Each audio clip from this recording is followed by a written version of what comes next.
आज हम ट्राइंगल का कॉम्पिटेंसी बेस्ड क्वेश्चन देखते हैं। ये क्वेश्चन देखना थोड़ा सा डिफरेंट है, थोड़ा सा ट्रिकी है। ये एनसीईआरटी बेस्ड है, लेकिन एनसीईआरटी में डायरेक्ट है, यहाँ अप्लाइड बेस में है। देखो क्या है, एबीसी हमारा क्या है, डीई पैरेलल हमारा क्या है, एबी है। तो जो हमारे पास गिवन पार्ट है उससे पहले इन्फॉर्मेशन कलेक्ट कर लेते हैं। क्या जब दो लाइन पैरेलल होती है एक ट्राइंगल के अंदर तो सेम रेशियो में डिवाइड करती हैं। तो कितना हो जाएगा, C D upon A D equal to कितना हो जाएगा, सी ई अपॉन ई बी। अब दूसरा क्या गिवन है मुझे, ई एफ पैरेलल किसके हैं, बी डी के हैं, बी डी। तो मेरे पास ई एफ पैरेलल तो क्या हो जाएगा, सेम रेशियो में C F upon F D equal to कितना हो जाएगा, सी ई अपॉन बी ई। यहाँ तक तो हर बच्चे को आता होगा। अब कंफ्यूजन यहाँ से आता है। ए डी हमारे पास कितना गिवन है, 15 सेंटीमीटर का गिवन है। देखो 15 सेंटीमीटर। अब मेरे पास है डी सी कितना गिवन है, 10 सेंटीमीटर का गिवन है। लेंथ ऑफ सी ई, अब तक क्या होता था हमारे पास थर्ड साइड के 3 साइड गिवन होती थी, एक तो हम इजी वे में निकाल देते थे। अब तो हमारे पास 2 ही साइड गिवन है और एक पूछ लिया, तो कैसे निकाले, यहाँ से कंफ्यूजन क्रिएट होता है। अब देखो हमारे पास, अब चेक करो 10 और 15 किस रेशो में डिवाइड हो रहा है, 2:3 में। 10:15 कितने में हो रहा है, 2 और 3 में। तो मैं इसको अलग कलर से कर देती हूँ, 2:3।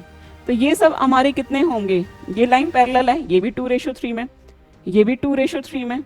तो ये भी C F upon F D, ये वाला भी क्या होगा, 2:3 में डिवाइड करेगा।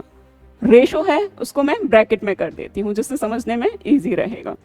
अब देखो ये चेक करो, 2 + 3 5 रेशो बना करके कितना हमारा, 5 रेशो यानी 5 यूनिट हमारा किसके इक्वल है, 10 सेंटीमीटर के। तो 1 यूनिट किसके इक्वल होगी, 2 सेंटीमीटर के। और हमें किसकी वैल्यू चाहिए, सी एफ की, सी एफ की चाहिए ना। जब 1 यूनिट हमारी 2 सेंटीमीटर के इक्वल है तो 2 यूनिट किसके इक्वल हो जाएगी, 2 × 2 4 सेंटीमीटर के। तो ऑप्शन डी करेक्ट हो जाएगा। ध्यान रखना, अगर हमारे पास 2 मिसिंग वेरिएबल्स हों और 2 ही गिवन हो तो उससे हम कैसे निकालते हैं, इसी पे बेस ये वाला क्वेश्चन है। यहाँ पर हमें गिवन है इन ट्राइंगल एबीसी डीई, और हमारे पास क्या है, जो साइड्स हैं डी और ई हमारे पास पॉइंट है, और हमें गिवन है डीई पैरेलल किसके हैं, एबी के हैं, और डीएफ पैरेलल किसके हैं, एई के हैं। और सीई की इंफॉर्मेशन हमें गिवन है 6 की, और सी एफ है इसकी हमारे पास है इंफॉर्मेशन कितनी गिवन है, सी एफ की 2.5, और हमें किसकी पूछी जा रही है, बीसी की। बीसी हमारे पास कौन सा है, इस पूरे की। तो कमेंट बॉक्स में जल्दी से रेशो के तरीके से हमें सॉल्व करना है, उससे इसका आंसर देंगे। इस टाइप के क्वेश्चंस की किसी को भी पीडीएफ की रिक्वायरमेंट है तो हमारा व्हाट्सएप ग्रुप ज्वाइन कर सकते हैं, जो ऑलरेडी डिस्क्रिप्शन में मेंशन है।